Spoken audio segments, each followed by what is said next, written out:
Hi, நம்ம இப்போ பார்க்க போகிற ரெசிபி சுய்யம். தேவையான அளவு கடலை பருப்பை எடுத்து ஒரு நைட்டு ஃபுல்லாக ஊற வச்சுக்கிறோம். அதை கொஞ்சம் வேக வச்சுக்கிறோம். மிக்ஸி ஜாரில் சர்க்கரை எடுத்துக்கிறோம். வேக வச்ச கடலைப்பருப்பை அந்த சர்க்கரையோடு சேர்த்துக்கணும். கடலைப்பருப்பு ஆறுனதும் அதை கொரன்னு அரைச்சிக்கிறோம். ஒரு பேனில் நெய் கொஞ்சம் ஊற்றிட்டு துருவி வச்ச தேங்காவை சேர்த்து கொஞ்சமாக வறுத்துக்கணும். இப்போ வறுத்த தேங்காயை அரைச்சி வச்சுருக்க கடலைப்பருப்பில் சேர்த்து மிக்ஸ் பண்ணிக்கணும்.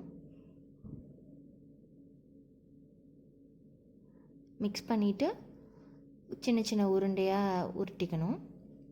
இந்த நெய்யோட தேங்காய் சேர்த்து வறுக்கிறதுனால சூப்பராக இருக்கும் அந்த வாசனையே.